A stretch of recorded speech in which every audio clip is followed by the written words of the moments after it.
welcome to Your Family Dog, a podcast dedicated to helping families love living with dogs. Here are your hosts, Julie Fudge-Smith and Colleen Pilar. So, have you ever thought that your dog is just crazy and you'd like to find a way to help the dog calm down? Well, this week on Your Family Dog, that's what we're going to be talking about. Julie recently told me about the funnel of activity, which I will admit I had never heard of. So Julie is going to talk with us about the funnel of activity, which is a way to take your dog from crazy to calm, and I think it's genius. So, blow us away. Okay, thank you, Colleen. I will blow you away. The funnel of activity was originally introduced to me by Dr. Megan Herron, who's a veterinary animal behaviorist at the OSU Veterinary Hospital. And she was talking about I have shared several clients with her, and she always talks about this inverted triangle, so the point's facing down. And I thought about it and I said, "You mean a funnel?" And she said, "Yes." And I said, "Great, I will do the graphic for you." So the whole idea behind this is that you provide for your dog everything that your dog needs, both mentally and physically, so that he can go from crazy to calm. So you start out with the big stuff. So the idea here is that no matter how much time you have, say you have 20 minutes, you have 30 minutes, you have 40 minutes, it doesn't really matter. However much time you have, you divide it in half to start with. So the example I have on my graphic, which we'll put on the website, is 30 minutes because it divides out very nicely. So for the first half, or the first 15 minutes, you're going to take care of your dog's physical needs. This is a time for big aerobic fun. This is when your dog goes out in the backyard and you throw the ball, or you play chase, or he plays with his, German Shepherd buddy next door. Big aerobic, fun, get all the willies out kind of activity. So your dog really gets some exercise. So that's the first thing. You got to take care of the willies. Then the second half of this time, you're going to divide into thirds. For a 30-minute time, it divides out nicely into 5-minute increments. So for the next 5-10 minutes, you're going to do some kind of mental stimulation for your dog. You might go through his training. Maybe you'll teach him a new trick. Maybe you'll just practice, come and target and sit and stay and down and going through all of the mental gymnastics that he does. Or it could be, this is another time where you could give him an interactive toy, not a Kong, but one that he actually has to work a little harder with, one that requires him rolling around and figuring out how to get the stuff out, a magic mushroom, a kibble nibble, a buster cube, something that requires active interaction with the toy that's going to stimulate him mentally. And then after you've had some mental stimulation, such as training, then you're going to give your dog a nice, slow, deep tissue massage. This is not tickling your dog. This is really, getting in there and nice, slow, down the back, rub those shoulders. It's like, oh yeah, man, just a little to the left there. That's great. Really that nice tissue massage.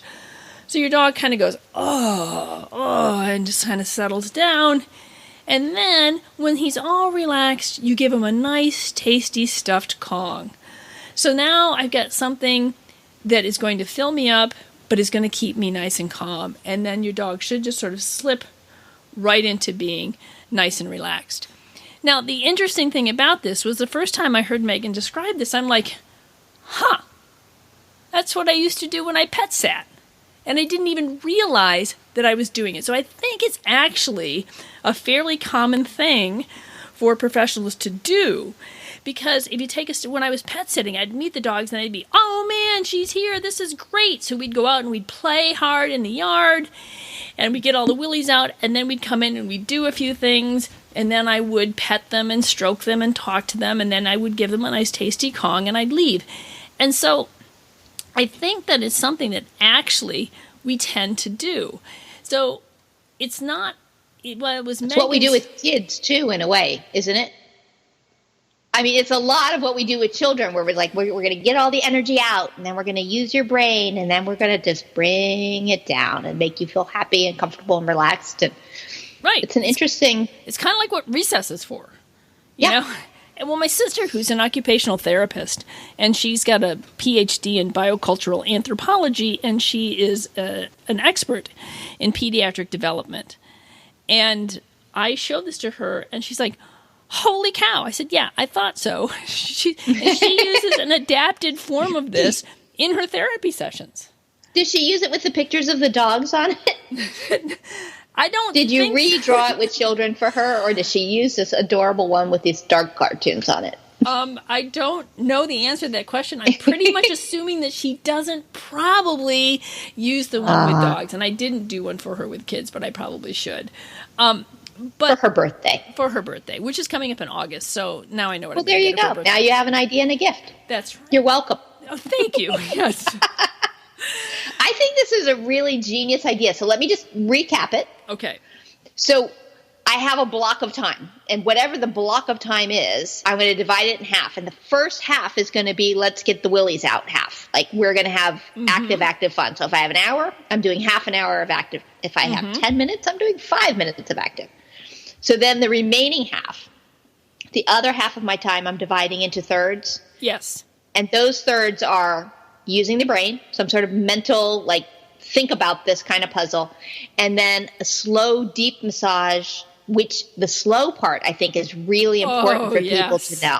That most people, when they're petting their dog, they pet fast and a little bit too rapid arousal kind of stuff, as opposed to, no, chill out, relax. So when you were talking and you were talking about like the strokes down the back, I could just sort of envision my shoulder blades relaxing. And that's the kind of thing we're looking for with the dog. And so we've got the mental stimulation and then the slow, deep massage. And then that last little bit is just sort of the cherry on top. Just like, here's your Kong. You can just fade off on your own. So we've given you all the outlet, and you're all loosey-goosey and melty dog. And here's a Kong, and lucky you, chew on that, and then you'll just chill out and relax. Have I got that right? You've got it right. And there are a couple of things that I wanted to add in there. On the slow, deep massage, anybody who knows Tellington Touch, T-Touch, that's a really good place for T-Touch to be inserted. Yes. And then the other thing that I like about relaxing with the stuffed Kong and sort of leaving the dog, like with kids, you want them to learn that they can go to sleep on their own. Right. Like they can relax on their own and fade away. You've given me everything I need from you. Now I can just do my own thing. And so I think that that's really important, because we've talked about it before, how important it is for a dog to learn how to be on their own, even if their people are in the house. And this is one way in which you can teach that. So the other question I get is that when I talk to clients about this, and I hand them this and I hand them the blog on this, and they go, well, when do I do it?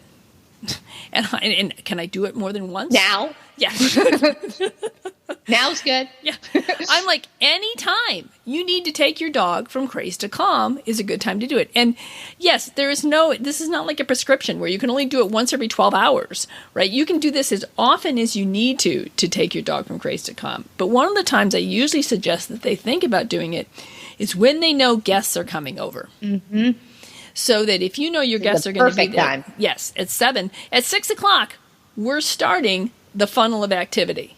And now we may only devote a half an hour to it, but then by that point, I may have my dog relaxed and asleep on his bed in my room or in his crate or, whatever. Because I think one of the problems that happens when we have parties, we have guests coming over, one of the things that sort of gets shunned by the wayside is the dog.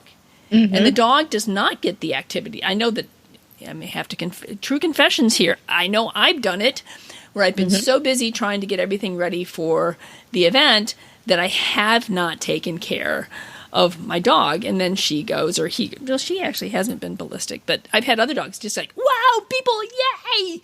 And the household in this moment is crazy. So we're saying, like, wouldn't it be great if the dog was calm, but we're busy running around going, clean that up, wipe that, put that in the closet. Don't let anyone see that mess. So giving the dog the outlet first before we have our little frenzy of last minute, oh my goodness, they're on their way. Right. Is a real valuable thing. And especially if you can then have them calm down in a separate room, like a bedroom or something, so they're not being wound right back up again as you are doing the last minute preparations. Now, it just suddenly occurred to me, my husband, there was a cartoon several years ago, a Sally Forth cartoon, where they were having somebody over for dinner, and her husband said to her, did you want real help or show help? And she said, show help will be fine. And show help meant I'll light the candles and pour the wine. Real help is I'm cleaning the bathroom kind of thing. Mm-hmm. So my husband is great at show help. He's just top notch at show help. And it's not that he can't do real help, but I'm thinking to myself, this would be real help. Mm-hmm. I really don't need you stirring the sauce. I don't really need you checking the roast because I can do all that. But boy, if you could take the dogs out, and I had done that. I had asked him, look, what would be really helpful for me is can you take the dogs out and throw some balls for them? Mm-hmm. So that would be something you could do too, is find somebody who really likes doing this and make them the designated funnel of activity guide. Yeah. So there should be a fun title for that. Like the funnel master? The funnel master. There you go. The funnel master. Well, the other thing I was thinking too is this ties in nicely to things like holidays, like Thanksgiving, Christmas, 4th of July, birthday parties, any of those things that are going to require that your dog have a certain amount of patience and attention to what's going on. This would be great for that because before Thanksgiving, maybe when the turkey's in the oven and before you have to pull it out and make the gravy, you go out and do this with your dog so that he settles down with a stuffed Kong just about the time you're settling down to eat as well. And your funnel master can make sure that the timing on that is appropriate. So it can be really useful, and it can be really useful too for people who work full-time. In the morning, because I said it doesn't have to be an hour. It can be 20 minutes. Can you add an extra 20 minutes in the morning so that when you leave, your dog is settling down with a Kong on his bed as you walk out the door? And a really nice piece of this, because you are going through the steps with the dog, is you're also a little bit teaching the dog how to self-soothe and how to recognize some of these states. To recognize, I would like to feel calmer, or I would like to feel more relaxed. And it's an interesting thing. If we don't help some dogs get there, they can only be on or off. Like busy sleeping. That's not the same as learning like, I really love massage and I can just be calm and relaxed and awake. And so for some of these dogs, the more we do the pieces of the massage and the calm moments, they can then learn to access them on their own. They can get back to that spot. It's doggy meditation, I think. Yes, I think so. And I do tell people that this is not a rigid formula. This is a guideline. And you need to adapt it according to your dog. Because one of the things, like, for example, my daughter's dog, Tex, after the big aerobic fun, she couldn't go right into training because he was still too woo. So she would do, that's when she did, I think it was a Buster Cube or a Kibble Nibble or something, so that Tex didn't go immediately from running to sit stays. He had some activity where he was moving his, chewed or his treat distribution toy around. Then she would do some training. Then she'd do the massage. And then she'd end up with a Kong. So she shortened the massage and the Kong part and added in another level of, busy with an activity toy, then training. So she had to add in yet another step of calming him down. And that's perfectly reasonable. And this kind of thing I want you to think about, what is it that my dog needs more of? If I'm going to do the big aerobic fun, does that mean I'm going to get him so wound up that it's going to take an extra step to bring him down? And that's only going to require a little bit of experimentation. The other thing is you can pick and choose little parts off of this. If you've had a busy day and your dog's been really busy, but he's still a little wired at night, maybe you don't need to take him out for the big aerobic fun. Maybe all you need to do is put his dinner in a Buster Cube, then do some training, do the slage, and then, a light stuffed Kong. So you can pull out pieces of it according to the time of day or when you need to do it, and you can, edit it as necessary. But it's there as a suggestion about how to take your dog from crazy to calm. And I have found it really does work. And like I said, I think because I'm a little dense, I think. It wasn't the first time I heard Megan say this. I think it was the third or fourth time I went, oh, you mean a funnel? And, that's what I used to do. It's just kind of... But it's nice to have it as steps. So even though it is flexible and you can do it different ways, to have it sort of broken out as here's a plan, right, makes it, we've all done this, and it worked for everyone, but we weren't all doing it intentionally. We were just doing it like this kind of, it works well for this dog, but we weren't consciously thinking, oh, this is why it works well, or this is how it works well. So by identifying the steps as discrete pieces and looking at how they do actually funnel you from crazy to calm, it's a very valuable tool, I think, for that. I think it's really great. I really like it too, because, and I also recommend that people try it as I've written it to start with, because you don't know how you need to tweak it till you've actually done it. Right. So try it a couple of times, and then you can start going, I had a really hard, like with Tex, we had a really hard time taking him right from playing ball to training. They needed that interim step. So, play with it a little bit first. Try it the way it's written and see if it works. And try varying amounts of time, too, because you might find that, if I only do this for 20 minutes, it's not quite enough. You might find, gosh, I can't do it for 40 minutes because he's conked out. So, 30 minutes is a great period of time. So, do it once or twice, and then start playing with some of the factors and see what really works well for your dog. But I have found that's it to really be great. Yeah, and the other thing is you can actually do it inside too. I mean, you can take your dog out and play ball, but you could do some other kind of aerobic activity inside. Maybe you could do the come find me game, which we've talked about, where you hide and your dog has to come find you around the house. So that's a bit of an aerobic activity, because I'm running to this room and then I'm running to that room. So on a rainy day, you can still do the funnel of activity. You just have to be creative. And that's sort of combining the first two. That's the big aerobic fun and the mental stimulation, because the dog's getting, I have to come and find you. So it can be used both inside and outside, which I also thought was kind of a nice feature.